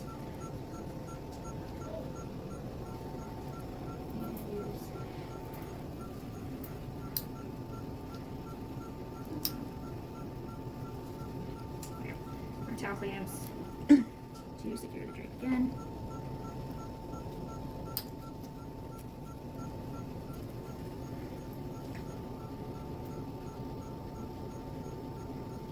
You just want to clamp at the intersection where the towels overlap. Okay, and then we will begin our procedure. Okay. And then to blot exposed tissues, you want to take one of your gauze squares and apply firm but not excessive pressure. And you always want to do a blotting motion. You never want to wipe the exposed tissues because that can cause any coagulation that's already formed to be wiped away. And then the gauze square that you use can either be placed into a kick bucket or back onto your sterile field. That way you can count later before the incision site is completely closed. It's really important to count your surgical instruments and your gauze squares just in case something was accidentally left inside the patient. Ideally, your gauze squares should be radiopaque, just in case you are missing one at the end of your count. Then you can take a radiograph of your patient to verify if it is still inside of them or not. Exposed tissues, we'll take a gauze square soaked in our sterile saline and gently drip it above the tissues. Next, I'm going to place the scalpel blade onto the scalpel handle. So you want to use your needle holders and pick up the blade on a non-cutting edge. And once you hear the click, then the blade is secure on there. And then to pass the scalpel blade to the surgeon, you want to hold the blade with the point facing you, the cutting edge facing away from your hand, holding it between your thumb and index finger with your palm facing up. And then to pass it, you're going to rotate your arm so that your palm is facing down and the cutting edge of the blade is facing away from you and the surgeon. And to pass ring or hinged instruments, you want the first ratchet of the instrument closed, the handles of the instrument facing down towards the floor, the point of the instrument facing up towards the ceiling, and you want to hold the instrument between your thumb and index finger at the box slot. Okay, and then to pass thumb forceps, you want the tips of the instrument facing down. So the duties of a sterile surgical technician is to maintain sterility and to assist the surgeon. Also to maintain the instrument table, so arranging the instruments, counting the instruments in gauze squares before opening the incision and closing the incision. Also to retract and moisten tissues, maintain hemostasis, and also passing instruments to the surgeon in a sterile manner. If sterility is broken, so if your gown becomes contaminated, then it needs to come completely off. So a circulating nurse can help you do that. So they would untie your gown from the back and take it off inside out. So then basically you're starting over. You don't need to re-scrub in or redo your surgical scrub, but then you would re-gown and re-glove. If a glove is just contaminated or punctured, then the circulating nurse can pull the glove along with the cuff of your gown and pull until the cuff of your gown is covering your hand, and then pull the glove completely off. So then basically you're starting over to do your closed gloving, and then you can just put new sterile gloves on. And then to maintain sterility after you have scrubbed in, gowned up, and you have your gloves on, you want to make sure to keep your hands above your elbows and your elbows above your waist. Anything below the waist is considered non-sterile. And if you drop an instrument, do not pick it up. A circulating nurse can pick that up and then get you a new instrument that's been sterilized in its own pouch, and they can sterilely open that for you to then use. I am monitoring vitals for a canine spay. I am currently monitoring for a cat neuter. In this video, I'm going to demonstrate how to properly clean the surgical suite after surgery. So first, you want to remove any soiled instruments, sharps, or waste material. So any sharps such as the scalpel blade, syringes used during surgery, or the suture needle should go in a designated sharps bin. In terms of medical waste, any blood, bodily fluids, tissues, urine or feces, or any materials that have come in contact with that medical waste, if the animal is not known to have a zoonotic disease or carry any human pathogens, then those materials can be disposed of in the normal trash. However, if the animal is known to have a zoonotic disease such as rabies or brucellosis or maybe a fungal disease, And then those materials are considered hazardous medical waste, and then those materials should be placed in a biohazard medical waste bin. And then the company that provided this bin for you on a regular schedule will come pick it up to properly dispose of it for you. Okay, so next, everything in the surgical suite needs to be wiped down with a disinfectant soaked cloth. The disinfectant that I'm using is the same disinfectant that is in this bottle. It's called Rescue. Whichever disinfectant that you choose, it's very important that you read the manufacturer's instructions so that you're using the product correctly. So for this particular disinfectant, it needs to be in contact with any surface for at least 1 minute in order to work properly and allowed to air dry as well. Okay, so when cleaning the surgical suite, you want to start at the highest point in the room and work your way down, as well as working from the center of the room out. So the first thing that you want to disinfect is the OR light.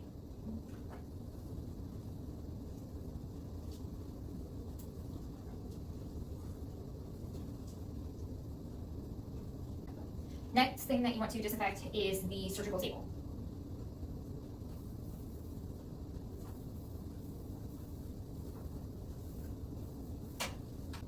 And then it's important to not only just clean the top of the surgical table, but the sides and the base as well as the foot pedal. And then working away from the surgical table, it's important to disinfect any equipment around the surgical table. So that includes if you use a kick bucket, a Mayo table, the anesthesia machine. And again, the bases of all this equipment needs to be wiped down as well. A new liner should be placed into the kick bucket. And then in addition to wiping down the anesthesia machine, you also want to ensure that it is working properly. And then also replacing any antioxidant tanks, checking the level of isoflurane, also checking your scavenging system to see if there's any maintenance that needs to be done there as well. And then in addition to the equipment that we wipe down, we also want to disinfect the door to the surgical suite, the light switch, phone, walls. All of this needs to be wiped down as well. Then after you have wiped down everything in the surgical suite with disinfectant, your next step is to mop the floor.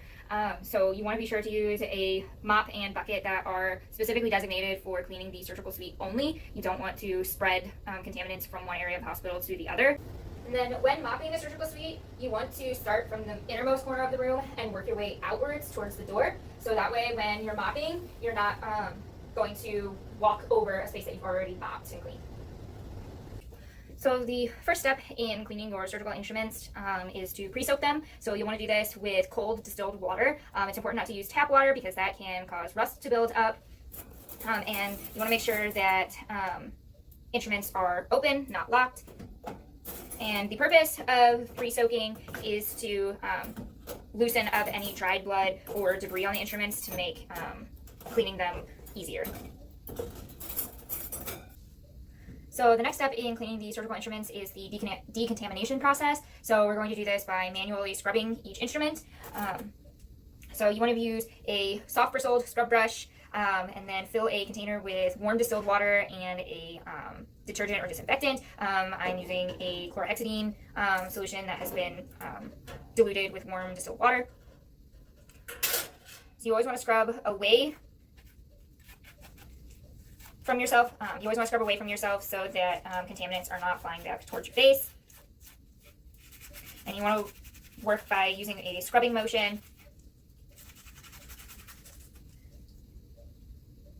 And then for any instruments that have serrations, you want to brush in the direction of those serrations.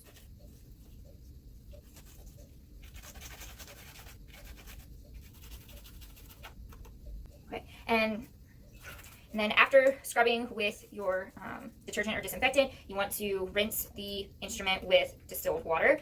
You don't want to rinse with tap water because, again, that can cause scale or rust to build up. And then you want to place each surgical instrument with box locks open or ratchets disengaged on a lint-free dry surface for them to drain and dry. Okay, so after all you have scrubbed all of your instruments, you want to place them out on a dry absorbent material for them to drain and dry, and then place another dry lint-free absorbent material on top, again to assist in the drying process.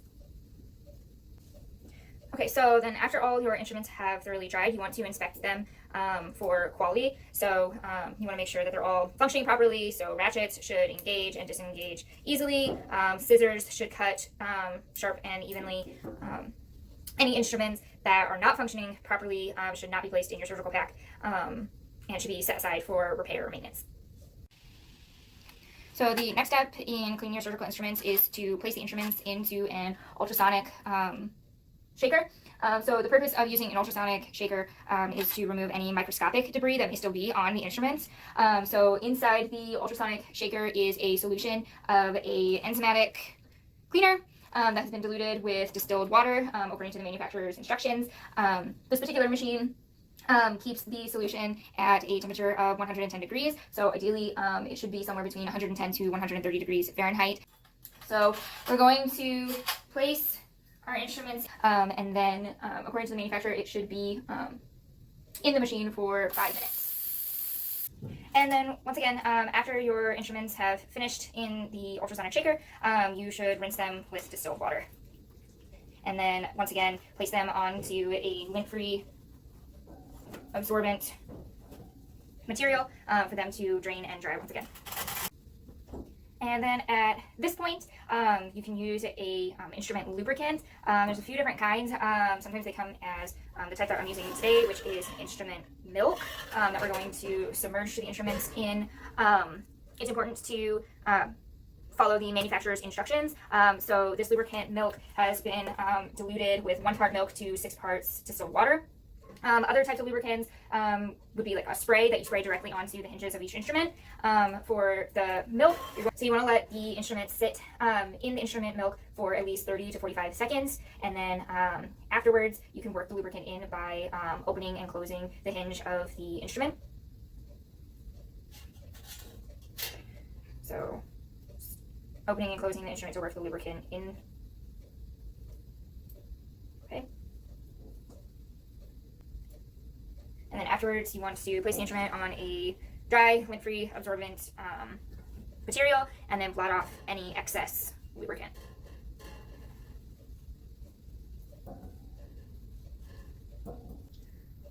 So once all of your surgical instruments have been properly cleaned and lubricated, then you can go ahead and wrap your surgical pack. So you want to start with a piece of surgical drape paper. Usually this is made of crepe paper or muslin. You want an absorbent layer placed on the bottom, so we use gauze squares. And then to properly place your surgical instruments, you're going to take your spay hook, and then all of the ringed instruments you're going to place onto the spay hook in order of biggest to smallest. And you want to make sure that any curved instruments are facing the same direction. Okay. And then you can place scalpel blade holders and any thumb forceps on top of the gauze squares as well. Okay. And then we're going to place an indicator strip on top of the surgical instruments. So this will let us know that the pack is sterilized on the inside as well as the outside once it has processed through the autoclave. And then you also want to place an absorbent material on top of the surgical instrument. So we're going to use a surgical drape. So to fold this, we're going to fold it in half on the long end. And then we're going to fold it accordion style. So we're going to fold over and under. Like that. So you can see it looks like an accordion. And we're going to place that on top. Okay. And then to wrap your pack, you're going to start with one of the corners that's closest to you. You're going to place it over your instruments, and then you're going to fold a tab backwards or dog ear it. This provides a tab to pull when opening. You're going to do that with each corner that you fold in. So we have another tab. Fold this one in, fold the tab back. See that? Okay. And then when you fold the last corner in, there's a little pocket that you've formed with the previous folded corners. You're going to tuck this corner in to that pocket so that then there is a tab here for you to pull to open the pack sterilely. And then next we're going to use a piece of indicator tape to secure the pack closed. You're going to place it over that tab, and then with a pen, you want to write what type of pack it is, the date, and your initial.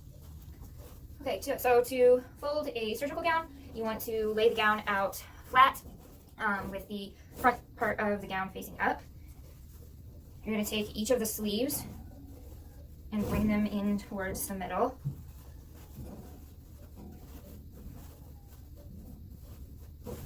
Okay. And then you're going to take each of the sides and fold those into the middle as well. You want to make sure everything is as flat and even as possible.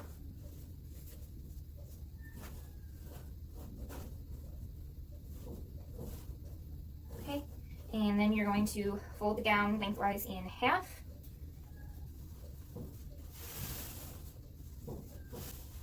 Okay. And then you're going to fold the gown in half one more time. And then you're going to fold it accordion style.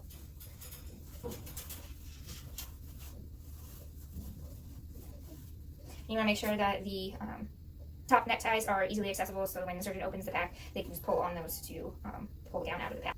And then to wrap the gown, you want to place an indicator strip in the middle. And then we have our paper drape set up like a diamond shape. You're going to take the corner closest to you and wrap over the top. You want to fold back a little tab to make like a little dog ear, so that when opening the pack, you can pull on that tab. You're going to do that with the two side corners as well. And then the last corner, I'm going to fold over the top, and then we've created this little pocket here. So we're going to fold the top piece into that pocket, but leaving a small tab, so that way we can pull on that when we go to open the pack. And then we're going to place a piece of indicator tape over the top. And then you always want to write what the pack is, the date, and your initials. So the way that the autoclave works, this is a gravity displacement autoclave. So distilled water is placed into a reservoir here on the top. When the machine is on, it's going to heat up somewhere between 250 to 270 degrees Fahrenheit. And then that allows steam to build up, starting from the top and moving towards the bottom. So heating up to that degree, the steam is going to penetrate the packs inside to kill microorganisms. Okay, so to pack the autoclave, you can stack your packs vertically so that they are not touching the sides of the chamber walls. And you also never want to stack your packs on top of each other because you want to make sure that there's proper or enough space for the steam to circulate. Okay, so we're going to close the autoclave. I want to tighten the door.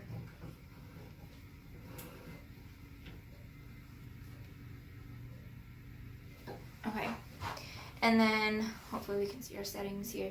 For our settings, we're going to select our pack setting.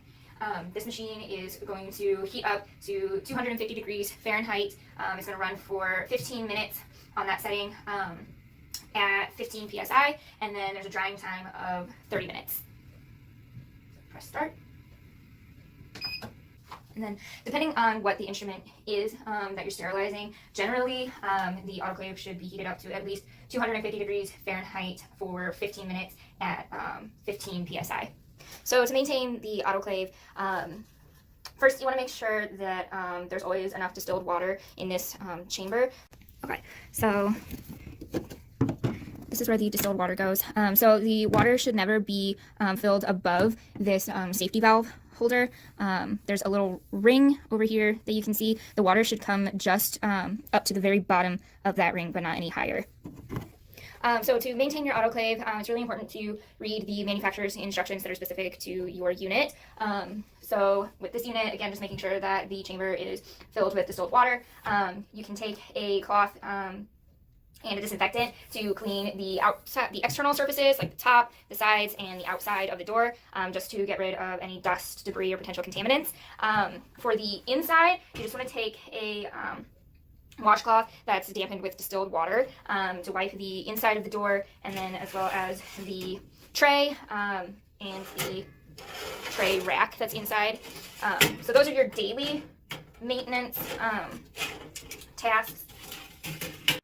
Okay, and then for your weekly maintenance, you want to drain the autoclave. So there's a drain right here.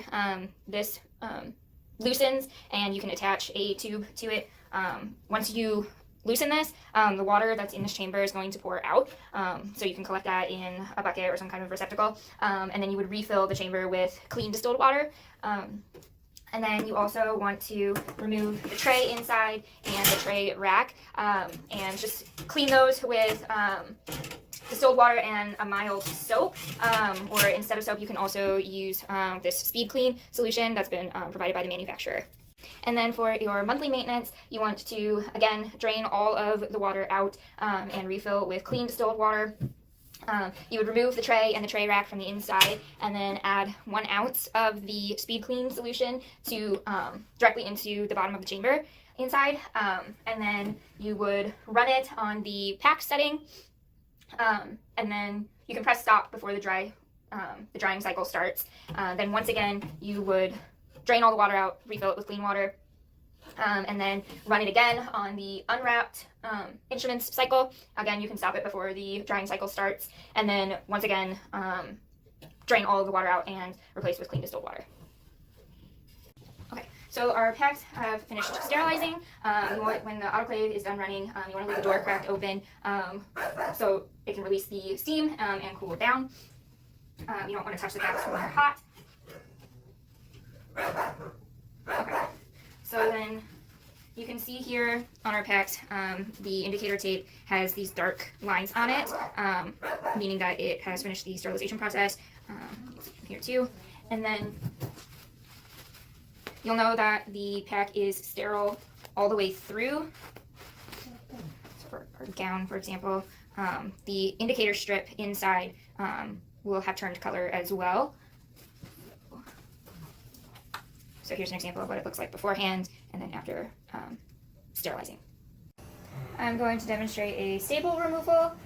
So typically a staple or suture removal is done 10 to 14 days post-operation. To remove staples, our staple remover has 2 teeth on the bottom, 1 tooth on the top. So the 2 teeth on the bottom are going to go in between the staple and the patient.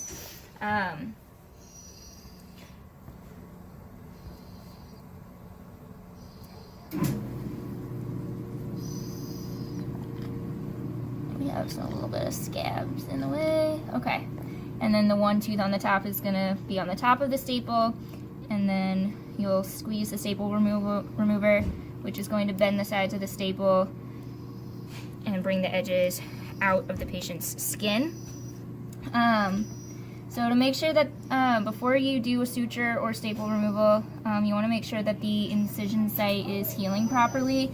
So there shouldn't be any gaps in the incision, and there should also not be any excessive redness, discharge, or swelling or inflammation.